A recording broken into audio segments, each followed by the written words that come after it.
prácticamente 3 meses hablando en la temática de la iglesia para motivar, para entender, para indagar, para desglosar, para expandir lo que realmente significa la iglesia de Cristo en el contexto global, pero también en el contexto local, y cómo cada uno de nosotros somos parte de esta iglesia desde el momento en que nacimos espiritualmente de nuevo. Entonces, en esta ocasión vamos a adentrarnos en un tema que tiene que ver con nuestro rol como miembros de la iglesia,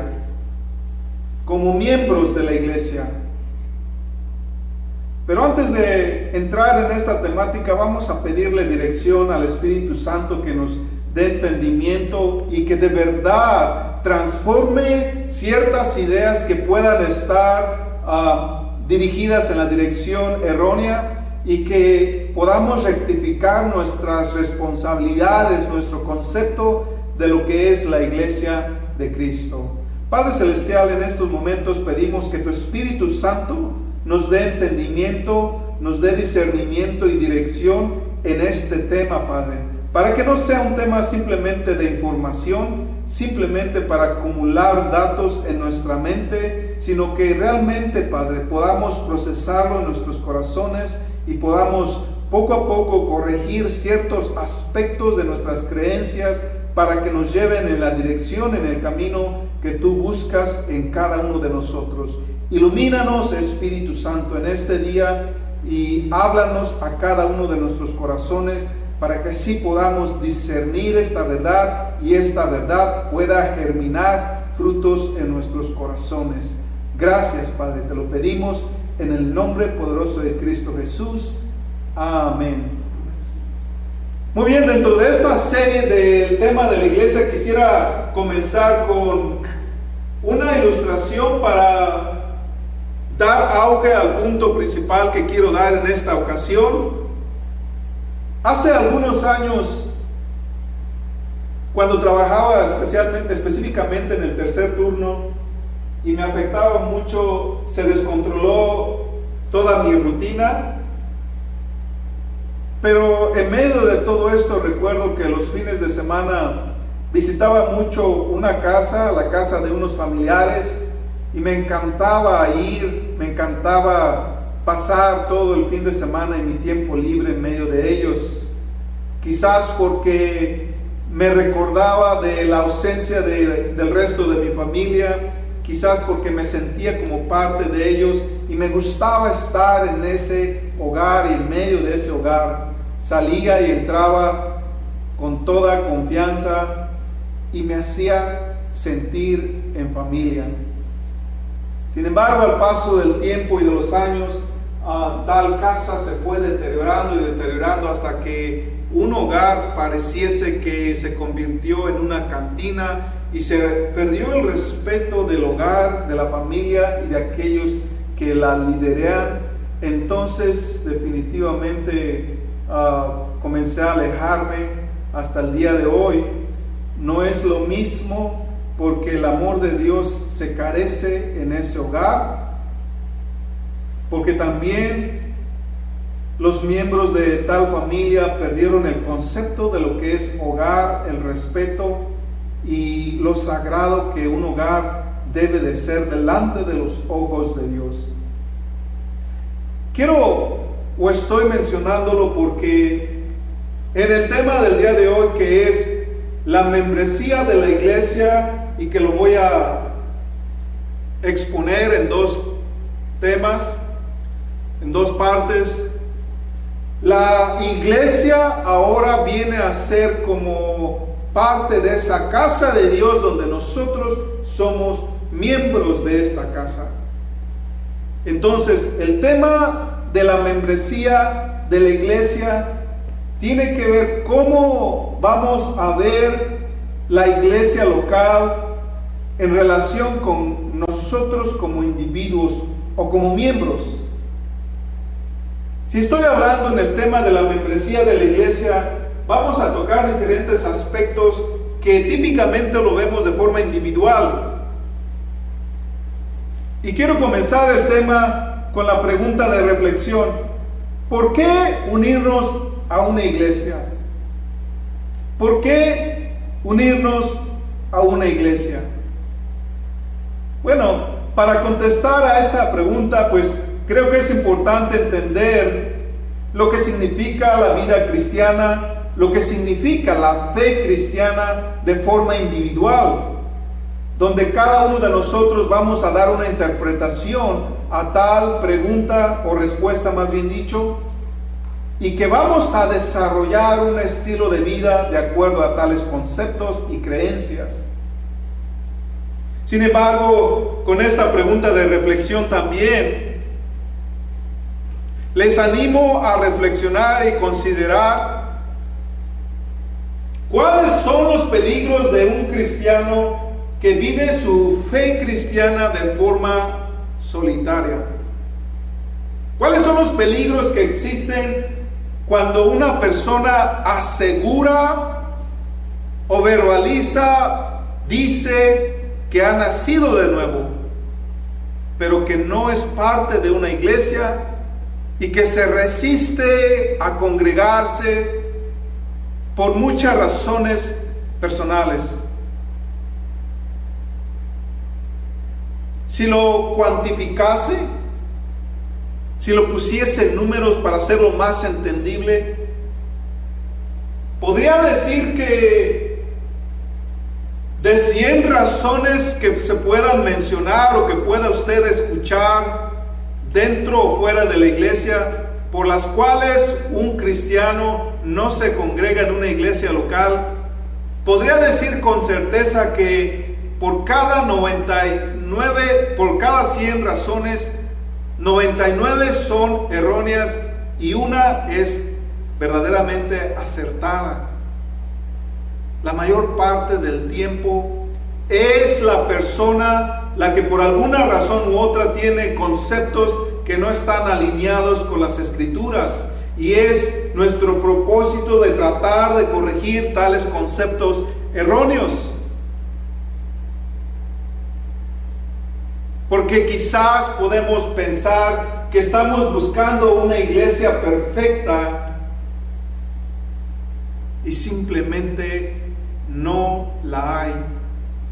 Porque todas las iglesias locales, la iglesia de Cristo, está constituida, está formada, está siendo edificada por cristianos imperfectos, por pecadores en proceso de restauración. Si nosotros nos vamos a poner lentes para ver las deficiencias de la gente, hay muchas, inagotables. Todos, absolutamente todos tenemos defectos de carácter, todos tenemos, como decimos en los dichos populares, un talón de Aquiles, una cola que nos pise, un morral de cositas por ahí que seguimos cargando, de tal forma que no hay tal cosa como una iglesia perfecta. Y sin embargo, Dios nos invita a ser adheridos a la iglesia local. Pero ahora, ¿quiénes son esos demás? ¿Quiénes son esas personas de fe? ¿Cuáles son los cristianos con los que debemos de relacionarnos? Y al final del día, dentro de ese cuerpo global, pero que nosotros estamos destinados a escoger una iglesia local. Entonces la Biblia, cuando hace la pregunta de por qué debemos unirnos a una iglesia local y que nos da esas razones, creo que en esta ocasión puedo usar una de las figuras de la iglesia. Como lo he mencionado anteriormente, la iglesia se le conoce con diferentes figuras, que nos va a ayudar a entender cómo podemos escaparnos de los peligros de nuestras ideas personales. Entonces, esta figura me refiero a la iglesia como la familia de Dios. La iglesia como la familia de Dios, o como la casa de Dios. Y voy a leer nuevamente un pasaje o un versículo de la lectura bíblica Efesios 2:19, que dice: por lo tanto, ya no somos extranjeros ni forasteros, sino conciudadanos de los santos y miembros de la familia de Dios. Entonces, nosotros somos parte de la familia de Dios. De hecho, eso es una de las razones principales por las cuales nos llamamos hermanos y hermanas. Y que típicamente cuando venimos del mundo, nos da penilla que nos digan. Me ha tocado hablar por teléfono o de repente en la calle a hermanos y hermanas, y como pareciese que cuando estamos refiriéndonos como hermanos o hermanas, hablamos como las tarjetas de crédito, bien rapidito y bien despacito, para que no nos oigan los demás que nos estamos llamando hermanos o hermanas. Nos da penilla, vergüencilla. Pero como familia de Dios, en realidad somos comprados por la sangre de Cristo, y ahora somos literalmente hermanos en la fe, seamos quienes seamos. Entonces la palabra de Dios dice que fuimos adoptados, incrustados, que fuimos injertados, que fuimos prácticamente tomados de allá afuera y puestos dentro de la familia, dentro de la casa de Dios. Entonces nosotros somos familia en Cristo Jesús, formamos parte del cuerpo de Cristo, y en esta familia satisfacemos nuestras necesidades sociales, comenzamos a llenar nuestra vida con un propósito divino, y la fe cristiana nos lleva a buscar el reino de Dios sobre la faz de la tierra. Entonces ahora nosotros podemos con toda confianza decir que Dios es nuestro Señor, que es nuestro Rey, que es nuestro Creador. Podemos decir que ahora nosotros le entregamos nuestro ser, nuestra vida, nuestra personalidad, sueños e ilusiones, aún nuestros planes y proyectos personales, para edificar y glorificar a Dios. Entonces, dentro del concepto de la familia, cada uno de nosotros comenzamos a desarrollarnos dentro de una comunidad de redimidos, que es la iglesia de Cristo. La iglesia de Cristo entonces nos da seguridad en nuestra persona. En mi caminar en particular, a través de los años, me he considerado como una persona dura de cabeza, dura de corazón, o como la Biblia lo dice, duro de cerviz, donde en ciertas temporadas de mi vida me costó mucho trabajo y tiempo de poder entender ciertas cosas de la Biblia. Me tomó 7 años para bautizarme. Eso es algo trágico, porque el bautizar, en cuanto entendemos la palabra de Dios y obedecemos, debe de ocurrir. Entonces, así como yo, hemos habido muchas personas, hermanos y hermanas, que somos duros de cerviz, pero al estar dentro de una familia, un hermano me ayudó a entender tal concepto. Y así hay otras cosas que me ha tomado tiempo en entender, pero que gracias a otros hermanos y hermanas me ayudaron a entender tales verdades. Entonces ahora podemos decir que poco a poco nos vamos ayudando, refinando, y así como dice Cristo, podemos vencer ciertas ideas egocéntricas. De hecho, uno de los primeros obstáculos al unirnos a la familia de Cristo, a la familia de Dios, es el mismo problema que ocurre cuando nos casamos.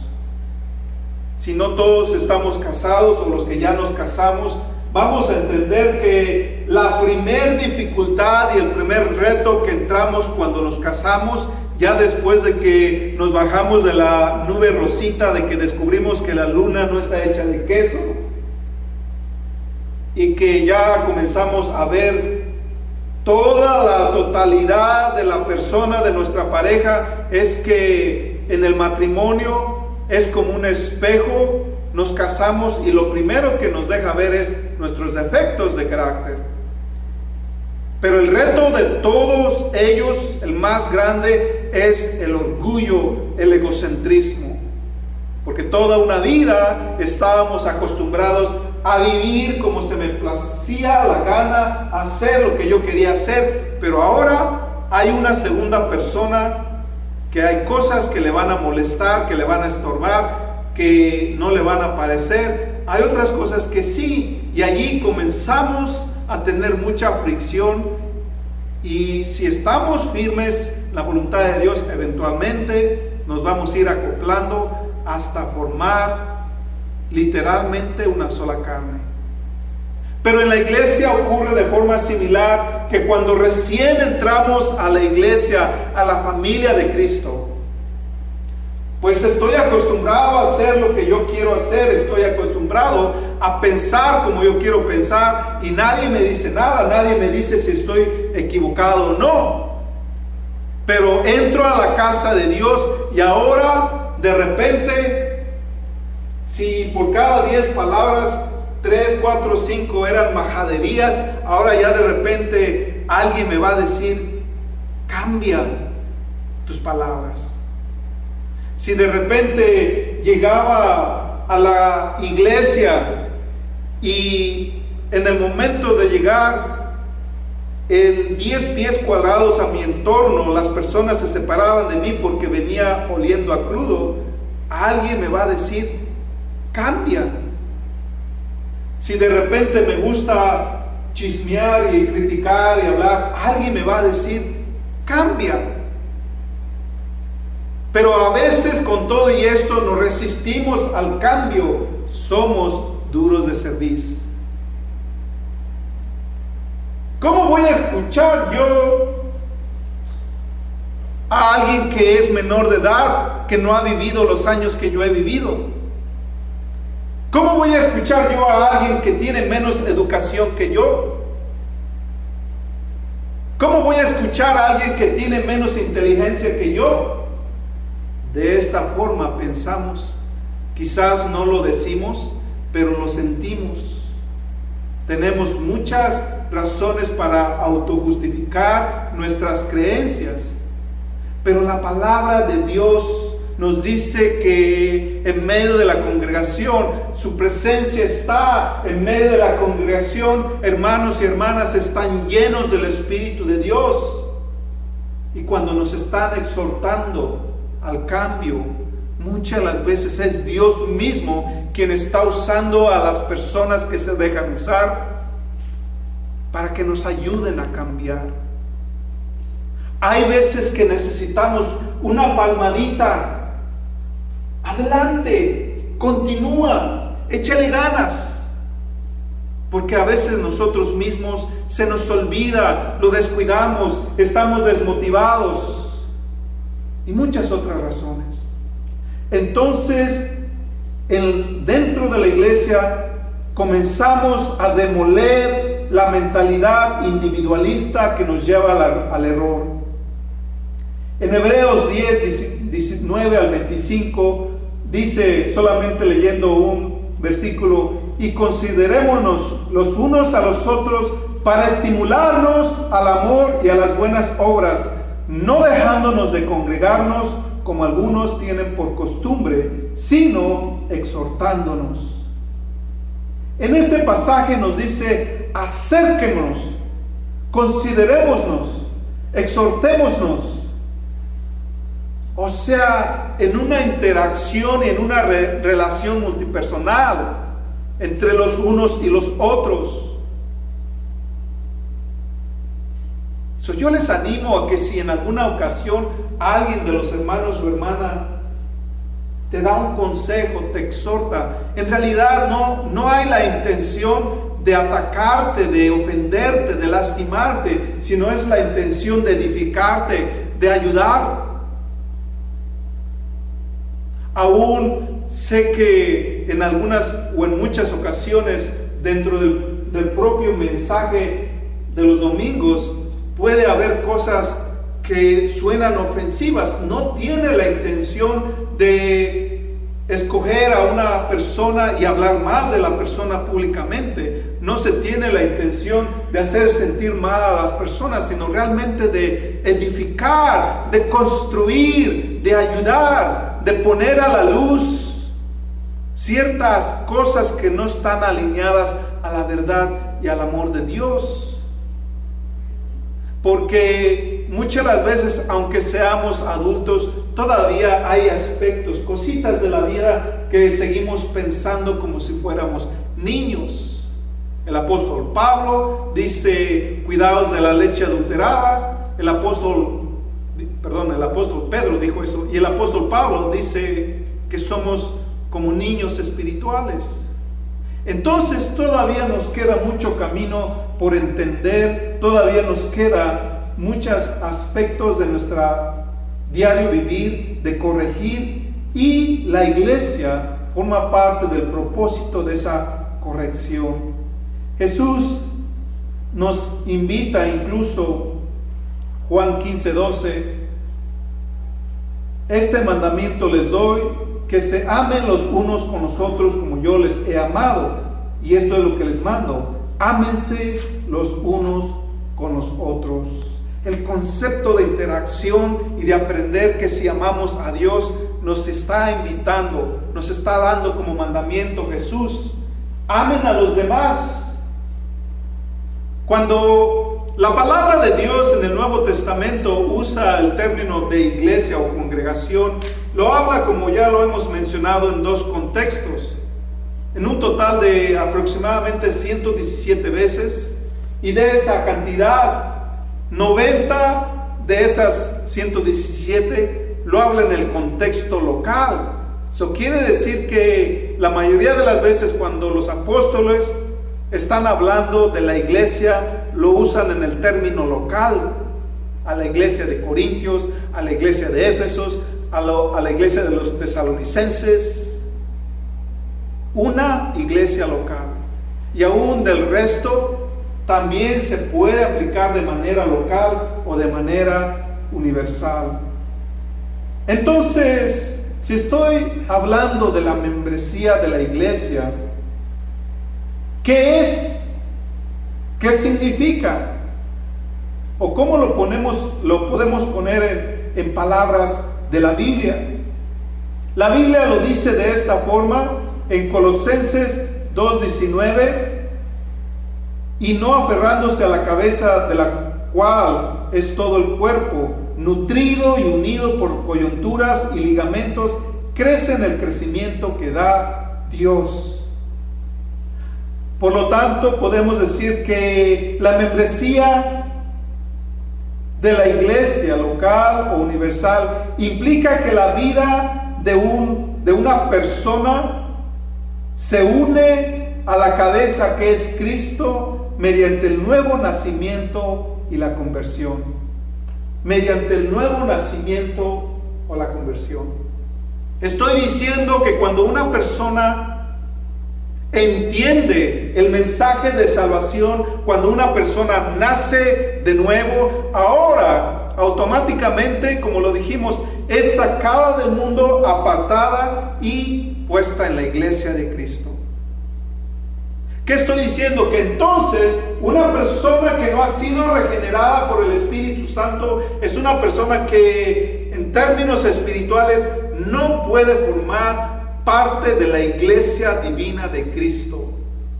Pero lo estoy hablando en términos espirituales, porque la iglesia, podemos decir que está la iglesia celestial, la iglesia espiritual, la iglesia donde todo ser humano que ha confiado en Cristo Jesús es parte de esa iglesia. Una iglesia donde se nos llama conciudadanos celestiales. Pero si lo ponemos en términos tangibles, como este lugar, puede ser que haya personas que todavía no han nacido de nuevo, que todavía no han sido regeneradas por el Espíritu Santo. La iglesia de Cristo abre las puertas de la gracia literalmente a todo el mundo. Pero no todos han entendido verdaderamente el mensaje de la salvación. No es nuestra intención ni propósito ni meta señalar quién sí y quién no, pero es nuestra intención anunciar las buenas nuevas a todos. Y la membresía nos ayuda mucho a determinar la condición espiritual de cada persona que entra a la iglesia, para apoyarlos, para ayudarlos, para instruirlos en el caminar y en el crecimiento cristiano. Entonces, dentro de la iglesia de Cristo, debemos de ser regenerados por el Espíritu Santo, lavados y restaurados por la sangre del Cordero de Dios. Amén. Cuando nos enfrentamos a personas, o más bien dicho, cuando hay personas dentro de una determinada iglesia que no han sido transformados y regenerados, aplica lo que dice el apóstol Juan en la primera carta de Juan 2, 18 y 19, cuando dice: salieron de nosotros, pero no eran de nosotros, porque si hubiesen sido de nosotros, habrían permanecido con nosotros, pero salieron para que se manifestase que no todos son de nosotros. Entonces, tales personas participan en una iglesia terrenal, pero no han manifestado prácticamente ese regalo de salvación y no pertenecen al nacimiento celestial. La iglesia es un cuerpo espiritual que consta únicamente por los regenerados por el Espíritu Santo. Recuerdo hace muchos años, invité a un líder a apoyar el ministerio, y lo había conocido a través de otros amigos, líder de donde estaba sirviendo. Pero antes de formar parte del ministerio, me senté con él, como a veces tenemos de costumbre, mientras nos echábamos unos taquitos, y llegué al restaurante, y dentro del restaurante, para conversar con esta persona, estuvimos conversando como por 2 horas, y en 2 horas le echó pleito a 3 personas, mientras estábamos dialogando. A la mesera porque no llegó rápido, al cocinero porque no sabía bien la comida, y por allí a alguien que le hizo un gesto y no le pareció. Entonces empecé a cuestionar la integridad de esta persona, y efectivamente al paso del tiempo causó muchos problemas, y hasta el día de hoy en las redes sociales todo lo que pone esta persona son cosas negativas del mundo, de las personas, de los hermanos y hermanas, de las iglesias, de los pastores. Entonces, una espiritualidad tóxica, una personalidad nociva, nos lleva a entender que no es el amor de Dios. No es el Espíritu Santo que fomenta la división, el odio, la separación. Entonces, para ser miembros de la iglesia espiritual e invisible de Cristo, es necesario ser regenerados por el Espíritu Santo. En el libro de Romanos 6, 4 en adelante, nos habla cómo somos parte de ese cuerpo, y cómo dice: juntamente con Cristo fuimos sepultados, juntamente con Cristo andamos en la novedad de la vida, hemos sido identificados, seremos a semejanza de la resurrección, hemos sido crucificados juntamente y justificados del pecado. O sea que cosepultados, coplantados, cocrucificados, resucitados, covivificados, cosentados, de la misma forma que somos copartícipes de la gracia de Dios. Ser miembros significa que estamos en comunión con Dios, pero también en comunión entre los unos y los otros, en hermandad. De tal forma que ya no vivimos solamente para mí, que ya no somos solamente para mí o por mí, que compartimos y que sufrimos los sufrimientos o la gracia todos juntos. Y que también ya no vivimos exclusivamente para mí, sino para glorificar a Dios. Ahora, dentro de la membresía, muchas las veces a los miembros de la iglesia se nos puede llamar cristianos o discípulos. Y nosotros como miembros de la iglesia, definitivamente, nosotros como miembros de la iglesia de Cristo, vamos a desarrollar los frutos del Espíritu Santo, que en esta ocasión le voy a llamar cualidades de los miembros de la iglesia. Cualidades de los miembros de la iglesia. Dentro de las cualidades de los miembros, nos ayuda a identificar las características para, si nosotros no tenemos estas características, trabajar en tenerlas, trabajar en adquirirlas, tratar de alcanzar estas virtudes. 1. Regenerados. Nosotros somos regenerados. Nosotros somos regenerados. Cada miembro de la iglesia de Cristo somos regenerados por el Espíritu Santo, porque somos redimidos por la sangre de Jesucristo. Nosotros también somos activos, o sea que la palabra nos invita a servir al Señor, a servir a la iglesia, a servir a la comunidad. ¿Cómo? Predicando, enseñando, exhortando, consolando, socorriendo, administrando, cantando, de muchas y de múltiples formas, de acuerdo a los dones que se te haya dado, de acuerdo a las habilidades y talentos que tú tengas como persona, como cristiano o cristiana. Una tercera virtud es la integridad. Nosotros debemos de ser transparentes. Si decimos una cosa, nos vamos a apegar a nuestras palabras y a demostrar que vivimos lo que estamos profesando. La siguiente, la cuarta, somos estudiosos de la palabra. Debemos de leer, de escudriñar, de vivir, para así asegurarnos que si de repente el pastor Jorge Ruiz dice una cosa y luego cita, y este nuevo mandamiento aparece en la primera epístola de San Jorge, versículo 3, capítulo 2, y por allá dicen, amén. Así lo dije en una ocasión y me dijeron amén. Si somos estudiosos de la palabra, debemos escudriñar, como la iglesia de Betel, que decía que examinaban lo que el apóstol Pablo les enseñaba para ver si verdaderamente estaba en la Biblia.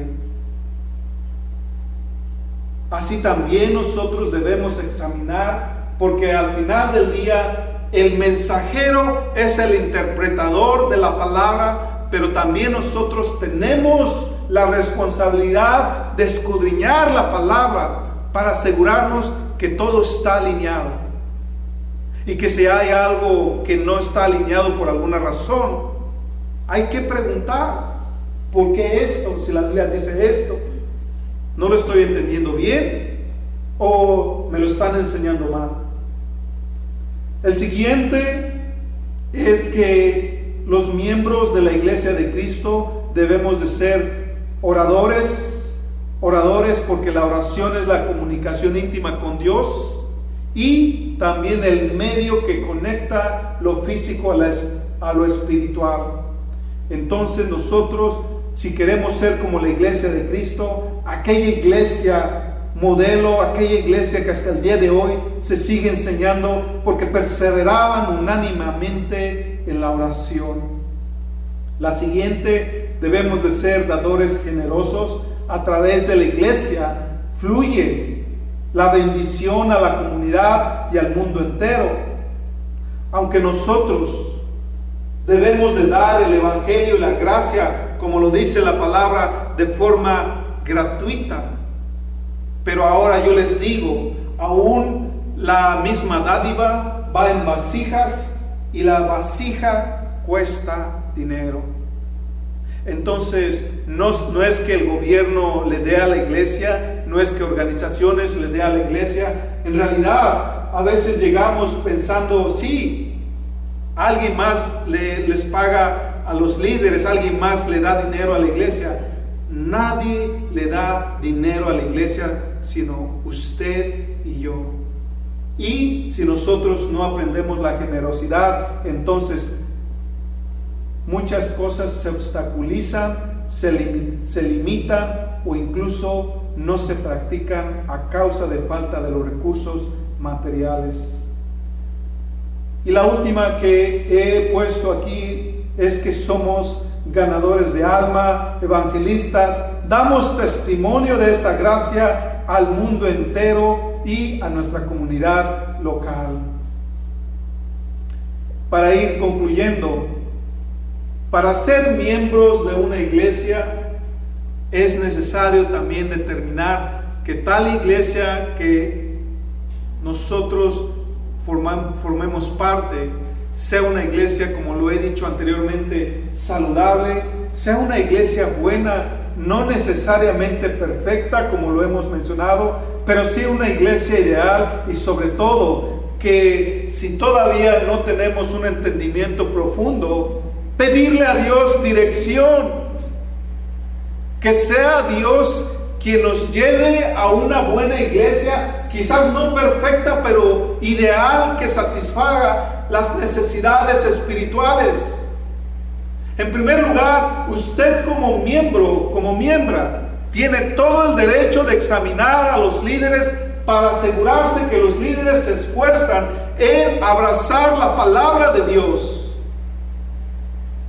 para que de ahí automáticamente descartemos lugares donde no se predica la verdad, donde se predica más la enseñanza del hombre y no la de Dios. Dice la palabra que una iglesia bíblica, una iglesia de Dios, debemos de tener las cosas, todas las cosas en común, debemos de estar regidos por el mismo Espíritu de Dios. Una iglesia donde está plantada en la devoción sobre la enseñanza de los apóstoles, que es lo mismo que enseñó Jesucristo, y que ellos dicen que perseveraban en la palabra de Dios, que enseñaban la palabra de Dios. Y el contenido de esta enseñanza es que ellos se enfocaban literalmente en las buenas nuevas, como lo da testimonio el libro de Hechos y el resto del Nuevo Testamento. Es la palabra inspirada por el Espíritu Santo, la palabra que exhorta, incluso disciplina, pero también edifica, instruye. Una iglesia donde estamos poco a poco despojándonos de las tradiciones humanas que tanto nos cuesta despojarnos. Una iglesia centrada que busca la doctrina saludable, la doctrina que se ha predicado por los últimos 2000 años. Una iglesia que aprendemos a adorar a Dios como Él lo dice en sus escrituras. Una iglesia que también anima a recibir consejo de los sabios, de aquellos que quizás llevan unos pasitos más en esta jornada de la vida. Una iglesia que no se centra en las enseñanzas del hombre. Es más fácil enseñar lo que a la gente le gusta escuchar, hacer sentir cómoda a la gente, pero no necesariamente son términos bíblicos. Así es que para ser parte de una iglesia, somos entonces miembros de una iglesia, y como miembros de una iglesia representa la relación familiar de una familia. Todos somos parte de una familia. ¿Qué pensaría si su mamá estuviera 6 días fuera de la casa y nada más regresaría un día a la semana? ¿O cómo vería a un hijo que toda la noche está en la calle? ¿O cómo vería a un miembro de la familia que no quiere saber nada de la familia? No se ve normal, no es normal, no es saludable. Como familia, todos somos miembros integrantes de ese hogar. Y cuando esa familia está dividida, está separada, cada quien está tomando su camino, no es un ambiente familiar sano. Como iglesia, entonces, estamos tratando de saber administrar los dones de la gracia de Dios a través de cada uno de los miembros, exhortando, animando, instruyendo a cada uno de los miembros para poder vivir una cultura y un ambiente familiar saludable, edificante, instructivo. E incluso vamos a ver más adelante cómo aún la misma iglesia tiene la responsabilidad de disciplinar a un miembro cuando está errado y se resiste al cambio. Porque si un hijo no es disciplinado a temprana edad, ese hijo va a crecer y en su juventud y adultez va a ser una persona rebelde. Por eso es importante los aspectos, por eso es importante aún que la iglesia determine los que son miembros y los que no son miembros, porque ¿con qué autoridad podemos visitar a una persona que ni siquiera quiere comprometerse? Que viene un domingo y falta 3, o una persona que todavía ni siquiera sabemos o tenemos la certeza si ha nacido de nuevo. Porque el pecado abunda. ¿Y con qué autoridad podemos redarguir a una persona si no ha entendido lo esencial? Hay situaciones así. Hay situaciones donde con qué autoridad puede ir la iglesia. Entonces, ser parte de una familia implica también tener nuestras responsabilidades y sobre todo un compromiso. El saber que si Cristo me ha dado esa gracia, que si Cristo dio su vida, entonces nosotros también entramos a un compromiso a través de esa institución que Él puso sobre la tierra. Oremos. Padre Celestial, te damos gracias en este día, que tu palabra haya hablado a nuestros corazones y que tu Espíritu Santo esté trabajando en nuestra mente, en nuestro espíritu, para así poder rectificar quizás algunos conceptos que no estén alineados o afirmar otros que ya estaban establecidos. Padre, que tu Espíritu Santo hable en nuestros corazones, que nos haga ver la necesidad de congregarnos continuamente y constantemente a la iglesia que tú has escogido para nosotros, y que nos ayudes a desarrollarnos con los dones y habilidades que nos has dado, que nos ayudes a entender tu propósito para servirte, Padre, y que aprendemos el compromiso con la iglesia para así también desarrollar el compromiso contigo mismo, bendito Padre. Gracias por aquellos que se esmeran, gracias por aquellos que te sirven arduamente, gracias por aquellos que se sacrifican, se desvelan, invierten en el reino de Dios. Padre, y habla a todo mundo para que un día todos los miembros de la congregación podamos servirte diversamente, voluntariamente, amorosamente, y así, Padre, podemos comenzar a cambiar el mundo a través de esta congregación y a través de esta comunidad. Gracias, Padre, te damos